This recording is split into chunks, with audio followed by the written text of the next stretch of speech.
AI, robo-taxis, small modular reactors.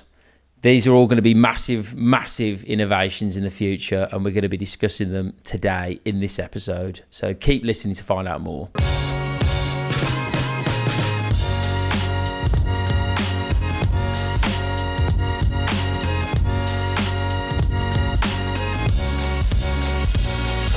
So I'm going to start off because I saw something happen the other day which to me blew my mind. And again, it's the man who's in the news a lot at the minute, and it's with his company Tesla. And have you seen that he's now finally started in Austin, Texas to use his cars as the robo-taxi? So again, kind of like what you did in Arizona with the Waymo car, Tesla's cars are now fully autonomous and they're driving around in Austin, Texas. Honestly, it blew my mind because I got in it first because I went to go to the gym, and somebody from the hotel said, there's a Waymo. Are you going to get a Waymo? I just thought, what's a Waymo? And they were like, Waymo? It's a driverless taxi. And I thought, okay, never heard of that before, but let's give it a go. So I downloaded the app, and lo and behold, really nice car actually. We'll put a video overlaying this one because it's a really good insight as to what the future is holding. And it is quite literally that, a car without a driver. It was a nice one. It was a Jag E-Pace.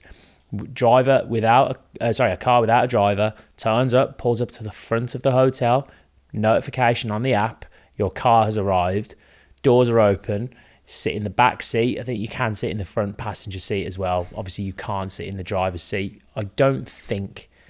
Either way, it depends how confident you are. You definitely can't touch the steering wheel. You can't intervene with any of the driving. So you might be able to sit in the front driver's seat, but I'm not sure. We didn't. We had no need to.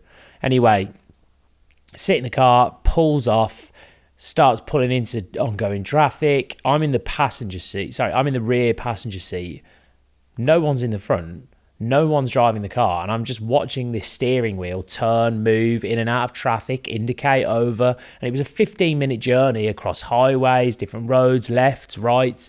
It wasn't like an easy journey. It was fully driving itself, and I was honestly, the first time it was a bit spooky, but then once you get comfortable, you just sit in the back chilling. It's like as if you have got a driver, but without some weirdo asking you silly questions, making small talk. I was just enjoying listening to the music that you can set in the back yourself and enjoying the journey and not having a care in the world. And it was cheaper than a normal Uber because you're not paying a driver's salary. You're just paying for the vehicle to turn up and drive you around. So it's cheaper, not having to have any of the small talk, which, there's good and bad points. We'll come back to that. But interesting experience. It was, I remember as well, it was wild because it picked us up. It just pulled into a car park and we're kind of like, okay. And it's kind of just got its like hazards on. And then you just, like you say, yeah, get in, and it's just driving you around, like weaves through the car park, gets back out, indicates, joins the like freeway of the main roads.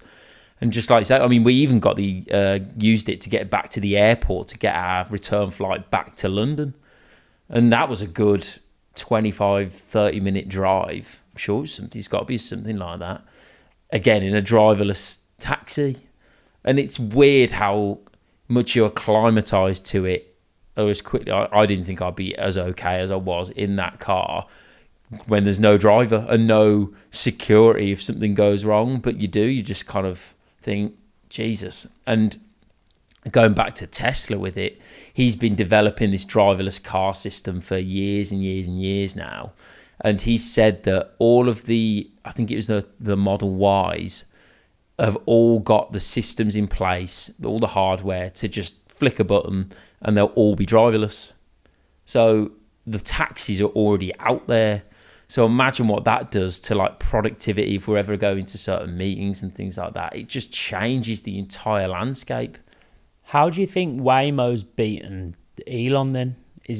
Were they first to the punch, or did they take any of his technology, do you think? It could be any numerous thing. I think what they allowed is in Arizona and certain states, there's in the whole of America, there's just a federal ban on driverless cars.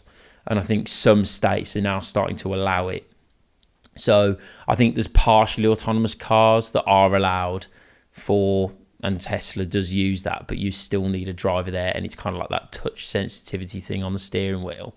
Whereas now Texas has been one of the few states alongside Arizona that have allowed it. But why Tesla didn't do it there, I don't know. They're probably using some of theirs, bit of jiggery pokery there, stealing Google's technology. But you know, he's late to the party. But I think they had a few setbacks, didn't they? Crashes, Tesla, and it was, yeah. Not 100%. I mean, obviously, as soon as I got home, I asked a lot of people about what their thoughts were. And funnily enough, I thought one of the big selling points for something like this would be for women. Because obviously a lot of women who are getting into cars, most drivers are male. And let's be honest, if you're a driver in an Uber or a taxi, you're usually a bit of a creep. It just comes with the territory. It's almost like they give you the keys to the car, and it's like, right, okay, let's see how many people I can weird out on this journey on my shift today. So I thought that as soon as I would sort of explain this and show the video to women, they'd be going, this is the best thing I've ever seen, because I don't have to worry about the general concerns that being a young woman would have, certainly getting in a taxi on her own. You know, imagine late at night, it's 2 a.m, 1 a.m, you're coming from a night out, you've drank, you've been out, you're probably not fully with it in terms of you're not sober. And the last thing you want to be doing is getting into a complete stranger's car and have them drive home to your address so they know where you live, potentially ask some of these questions. And it does happen so many times in the news where you hear these drivers and they are sort of looking for preying on young women. It happens and it's disgusting, but it's the truth. And so what I thought they would say is, oh my God, that would be 10 times better. I'd feel so much more comfortable. None of them said that. All of them said there's no way I'd get in that car. I just wouldn't feel safe. I wouldn't feel comfortable. Now, that's obviously maybe just a learning thing. And as the technology develops and becomes more mainstream, that'll change. That was my main thing for it, was thinking that women would change using a driverless car rather than having a predator at the front wheel. Well, this is it. And I think a lot of the time we're not, as humans, very good at calibrating risk. It's a bit like, you know, airplanes. More people are shit scared of getting on an airplane than they are getting in a car. But an airplane is far safer than a car. But the consequence of when it goes wrong, I think, is what frightens people more. And that's why I think driverless cars, because it's the lack of control. They can't really. It's like, well, I can't get involved, and it's like, well, what if it crashes and like I'm going to die? But it's like you're statistically almost certainly going to be safer when that technology starts really rolling out in a driverless car than driving, especially when you're driving. Yeah, I think there was a joke in there somewhere about the stereotypical female driver. I didn't want to go there. and their ability to drive over actually a piece of technology, but you know what? We'll leave that one. We'll leave that one alone. But it's coming. It's kind of at this point past the point of resistance. It's going to happen, just like AI is going to happen or has happened and will continue to develop. And some of the things that we worry about as business owners, and it's something that we worry about as individuals as well, is how much will technology and AI and self-driving start to take over our lives and, in a sense, take away the beauty of what once was. So the big thing for me is, obviously, there's a percentage of people now that really love just driving manual cars. They don't really make them anymore because they're just not convenient. And I think we've reached this point, and the movie that summarizes this really nicely for me is I think it's a Disney movie or a Pixar movie called WALL-E or WALL-E. Oh, right, yeah. And we've destroyed the planet, absolutely wrecked it to pieces. It's a complete dump. And all of the human race has basically transported themselves to this spaceship, and we've become so sedentary because we don't need to do anything ourselves anymore. We've got technology to serve us food, technology to clean up, technology to shower us, wash us, do anything. So we just become big, fat, lazy, useless slobs. And we have no need to even lift a finger because it's all done for us. So at which point do we cross the threshold to having the benefit of this autonomous technology and AI to then it taking away the beauty of what is life? Yeah, well, it's one of them questions we'll go ask ourselves, and I think you've just got to be aware of it and kind of try and learn as much as you can about it from as many different sources as you can. I mean, again, sticking with Tesla, we've got have you seen the Tesla bots now that they're saying are going to be able to take over the entire home and do all your chores and do your shopping and wash your dishes, do your ironing, do like everything that you could possibly, well, let's be honest, no one enjoys that sort of stuff. So then you're going to have someone, and their prediction is, in time when it's mass produced, it could be as low as $30,000 for one. My worry for it, genuinely, and I wish what would have been the perfect scenario is this technology replaces the shit. That's the goal, isn't it? Yeah. The jobs you don't like doing, you should be able to outsource to AI. You should be able to outsource to a robot. You should be able to outsource to something else or a piece of technology to save you the hassle. And obviously technology has been brilliant at that. But the real distinction then comes is this free time that you've now been able to afford yourself. What are you doing with it? Because most people are finding themselves with more free time than ever, but they're more miserable than ever.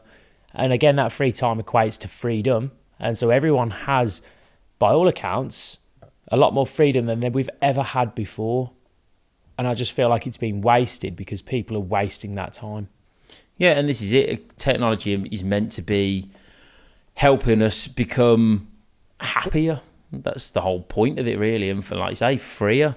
And if we use our free time like most people do, just scrolling on Instagram, going through TikTok and just watching video after video after video and get TikTok brain, it's not going to make anyone feel any happier. So it's a balance on how we want to go about doing it. But that taxi situation, the way I see it, I mean, for me personally, first, I asked myself the question because I watched a video on it, and it's, why do I drive a car, or why do I have a car? And really, it's just for the convenience, because I need it to get to work, and I need it to get to somewhere, or go to the shops, or go on holiday, or go to an airport, or all these different things that I need to be able to transport myself. And why do I not use a taxi? Well, it's far more expensive, and I haven't got the comfort and convenience. Now, what the long-term vision of this stuff is, and it'd be great to sort of see where you can imagine it going as well, that if it gets to that point, which I'm sure it will, where they can press a button and activate all these Tesla Model Ys, where they're all just autonomous. We all have an app where it's like you book a taxi, it would turn up from someone else's drive within a couple of minutes, drive you to work, and then when you want to get picked up, you do it again, book another one, and then you come back. And because it's only charging and then giving whoever's rented out the commission, it's cheaper than doing it yourself. You don't have to worry about parking. And then I ask you, if that was a scenario, would you still want to own a car and deal with the tyres and deal with the maintenance of a car, the servicing and MOTs, or would you prefer to just book and use other people's if it was cheaper? I'd much rather own a car without any question. But for me, and you'll see why, what do you think I'm going to say? Why would I rather own a car? Why would you rather own a car? I'd say an element of freedom and you've still got the autonomy to do what you want to do to a degree. It's the convenience. It's having a car on my driveway and the freedom. Like you said, you've just summarised what a car does for you. It's freedom. It's going where you want to go, when you want to go, and getting there how you want to get there. That is what a car is. It's freedom. That is, again, the same thing when we unlocked the ability to fly or sail. And again, some great series. I remember watching the Viking series, and they discovered how to sail across from Norway to the UK. and decide to invade us and destroy all of our things. Thanks, Norway. Makes for a good series, though. Harold's son. Yeah, it makes for a good series. But, you know, it's freedom. It's that unlocking of a new ability that opens the world up. And that's, you know, the world is only what it is today is because of those freedoms that we've allowed ourselves to explore and create new methods of transport. Like, the world's getting smaller. And as Elon creates these rockets, and Bezos has just done the new rocket where he sent Katy Perry into space, and there's a bit of controversy as to whether they actually went to space or just went up really high and saw a bit of, you know, the Earth's atmosphere. But the reality is that's freedom. We are unlocking these methods of transport, which again, it shrinks the world, because at the minute, remember, Concorde was a mad one. Again, I'm going to butcher it, but I think it got to New York in something like 4 hours from London. Which is ridiculous. Yeah, potentially even less. It's ridiculous. And one of our mum's friends, she flew on it, didn't she? Yeah. And said it was one of the best experiences she's ever had in her lives in terms of flying. She was an air hostess for BA, and she flew on Concorde. And crazy to think that you go from here to New York in that short period of time, and it's absolutely mental. If you have to have a rocket or something that you'd get there, I could travel again. It might be like 2 hours to get from here to Mexico. At the minute, it takes 2 hours to get to Manchester from Birmingham. Because it takes 2 hours to get from Birmingham one side to the other. Traffic. Yeah, exactly.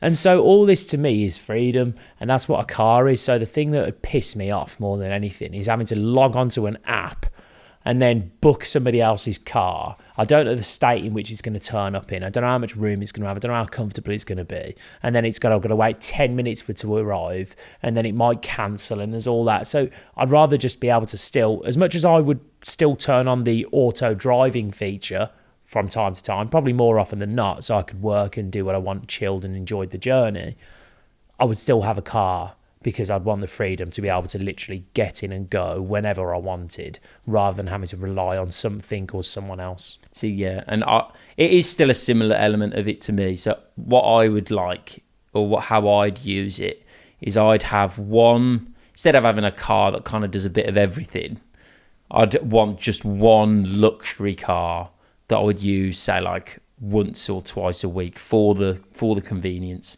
but then for the rest of the time, use, like, say, that app when I could afford the time a bit more.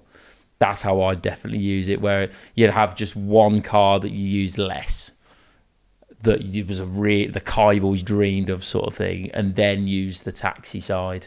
I think that'd be a good little combo. That summarises the point of this new technology that's been introduced. It's about using it to your advantage, but not allowing it to take over your life. And everybody says, oh, AI is going to take over the human race, and the Terminator is going to come to life, and we're going to be extinct by our own genius. And wouldn't that be poetic? But the reality is, it's like, that's only going to happen if we allow it to, if we allow ourselves to become so slovenly that we're just going to turn into, like I said on Wall-E, I can't remember the pronunciation, but just turn into a bunch of fat slobs that by all accounts can't even get off our own arse.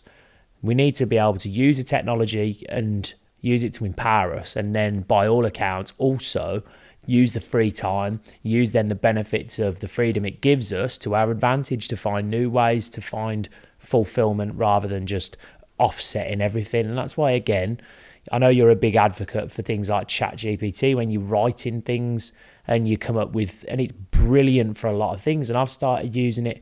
But if you went through school and instead of doing English, we just said, right, we're just going to ChatGPT anything, don't need to worry about English, but then you don't know how to write, and you wouldn't have the ability to create the beauty in what is generally considered, like, you know, the human spirit, that free spirit where we can think for ourselves and invoke emotion, whereas ChatGPT can't do that. It might be able to eventually, but I just think it's still good to have the ability to be able to write, to be able to think, to be able to act, to be able to have your own freedoms rather than just relying on technology all the time. Yeah, definitely. And the problem with all this technology as well that we've got is it's the energy of which that we need to start producing that we haven't got, especially in this flipping country, to even power the stuff.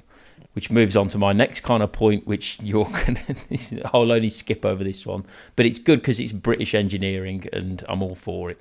So, Rolls-Royce have just now started they've just won the contract from the British government to build small modular reactors, which are basically like mini nuclear reactors. So it's going to power. One would power like 3 million homes or something like that, and we're actually now at the forefront. So this is like one of the first applications of this sort of technology, and it's on British soil. So thank God. So I'm flying the flag. It's why I care about it, because it's Britain is back on top, at least at something, and it's the small modular reactors. Typically it's small, but it's one of those technologies. Apparently it's going to really be able to. Small but powerful. Small but powerful, just like the British Empire once was. Let's just hope. That's it. Let's just hope it doesn't end up like Chernobyl. But that's definitely, I don't want that. Well, so it's a nuclear reactor. So it's a small modular reactor, they call it, but they're nuclear reactors, but very, very small. They're pretty cool actually. Look like a mini service station. It's about, I don't know how much bigger, 4 times bigger than a football pitch. So not that mini then. No, but it's, still, in terms of a nuclear reactor power station, 3 million homes. That's a lot of Tesla robots. 100%. I'm not glad that we're at the forefront of things. And I think people are quick to dismiss what Britain used to be and what we are now. And, we are still very good engineers. We're involved in manufacturing. So we see some of the innovations that happen every day of the week, and it's something we're directly involved in and love doing. So again, it's nice to see technology partnering with our daily lives and making them better. I just fear that people are allowing it to take over too much and basically just diminish your own ability, your own reasoning, and your own need to think. And if you want to avoid becoming replaced by AI, unless you're an Uber driver, in which case, quickly go and find another job, because you're gonna be first in line. It's curtains for you lot soon. It's a lot of people out of work. That you think how many drivers there are, like Uber drivers and people doing it in part time. But it's not even just that, because eventually then it's going onto the lorries. And then you got like the lorries. I'd love to know how many Uber drivers we've got in the UK, but it's going to be in the thousands. This is where you need like a Jamie, like Joe Rogan style. But yeah, no, it is, and there's going to be a lot. But then, is it really something that we want people to do? But then are they going to go on kind of, benefits because they can't drive a car and instead of getting a job? And like, there's going to be a massive change to how things operate. And, I think we're really teetering on the edge, especially with the recent releases of the AIs and robo-taxis on the verge, and Katy Perry in space floating around and space. Yeah, you've got to just be, at the end of the day, you've got to be able to add value. And it's something we talk about a lot on this podcast, is being able to add value, not just for the people around you, but for society as a whole. The more that you can do that, the more people will then rely on you for you. And if your value is extending as far as offering people a trip from here to Mackey's or from a club home on a night out, then that value is easily replaceable and it's easily replicated for somebody else or technology to come and take it over. So think about what you're doing on a daily basis, and is technology going to be able to replace what you do? And if it is, quickly find a way to pivot and quickly find a way to increase your value, because sorry to say, if you're an Uber driver, it's not looking good, bruv. It's not looking good. Well, that's it. I mean, I don't know if you've got any more to add. No, I'm genuinely, as far as technology goes, I think it's an important one. It's coming for all of us.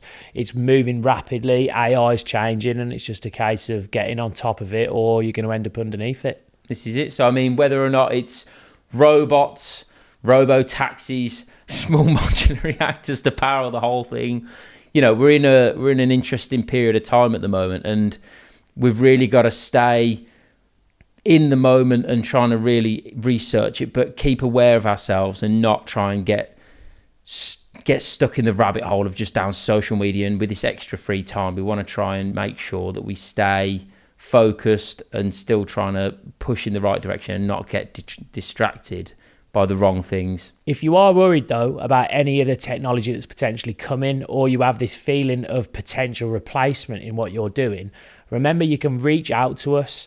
We have got a website that's going to be put down below in the link in the description. And on that form, you can work with us personally for free, and we'll help make sure that you have all of the tools that you need to avoid being replaced by technology. And that'll be in the link in the description below. But thanks very much for watching. Remember to like and subscribe, and we'll see you in the next video.